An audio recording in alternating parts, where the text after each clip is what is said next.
So I woke up the other day, checked my phone as I'm sure many of us do when we regain consciousness in the morning, and to my surprise I received a YouTube notification that Ubisoft had posted an official trailer for Skull and Bones. Now, I'm sure to many people that's not really a big deal, but this game was birthed from the success of Assassin's Creed Black Flag, which is undoubtedly one of the greatest games I've ever played, or it certainly was at the time. Now, from that point onwards, I was super excited. A pirate game built around Black Flag, what could go wrong? Now, the trailer was good. It captured the essence of what it was to be a pirate, and it did introduce us to some interesting looking characters.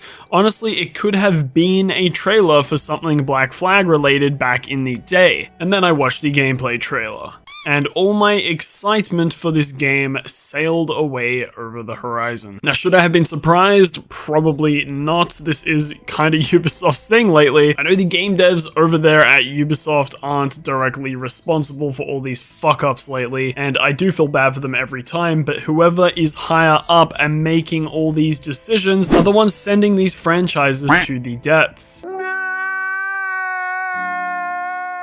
Black Flag 2.0 is what people wanted. This isn't Black Flag 2.0, it's World of Tanks Boat Edition. And I have nothing against World of Tanks, it's just not what people wanted. And in 2018, Ubisoft actually released gameplay for this game, kinda as a proof of concept, and it was shown that Ubisoft did intend for the game to be ship only. And now this was met with negative feedback from the community. People wanted to be a pirate. What a surprise. Exploring, sword fighting, actually operating a ship. That's what it's like to be a pirate. Ubisoft makes an effort to constantly ask for player feedback, but apparently doesn't care to implement any of it. The game clearly did not change at all, and from the gameplay we received just last week, it looks like they added the ability to make a character and walk around a social hub and buy upgrades. Like, that's it. Like, that's the actual gameplay. And I kid you not, like, no joke,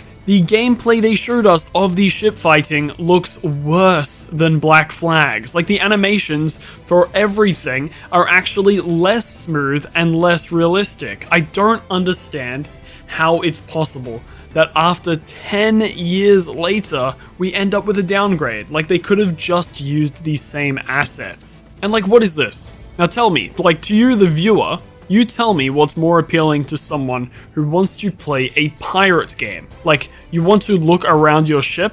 In Skull and Bones, you apparently can press a button to swap to the crow's nest-like view. Now, Sea of Thieves, a similar pirate game, a competing pirate game, in there you will stop whatever the hell you're doing and you'll climb up the mast, and when you're at the top, you can pull out your spyglass and have a look around. Now, this is a small example of how a game like Sea of Thieves, which is actually unrealistic in terms of art style and gameplay, is far more immersive and enjoyable.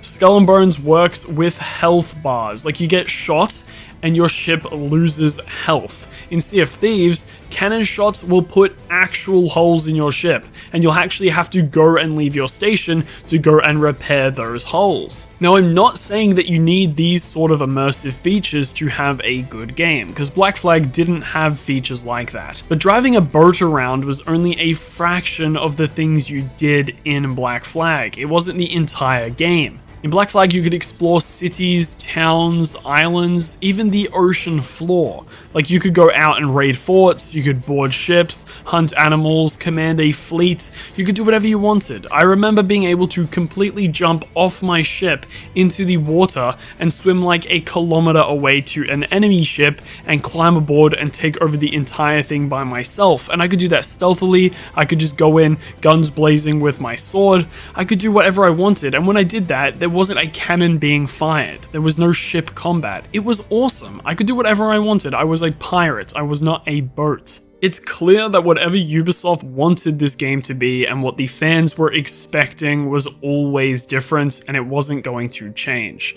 There's been 5 years of criticism, and none of it was taken into account at all, and if what we have seen is all that the game has to offer on launch, then I'm afraid it is far too late for Skull and Bones. If you enjoy this style of gameplay, then I'm happy for you. I hope you enjoy the game. But I know for most, it is incredibly disappointing, and the like to dislike ratio is clearly proof. The only hope this game has is to fail on launch and then receive interesting updates over the next 5 years, kinda like No Man's Sky did. It's sad, but it is what it is. An awesome concept with an already perfect blueprint turned into what looks to be a stale, lifeless cash grab. Press a button, watch a cutscene. Ridiculous.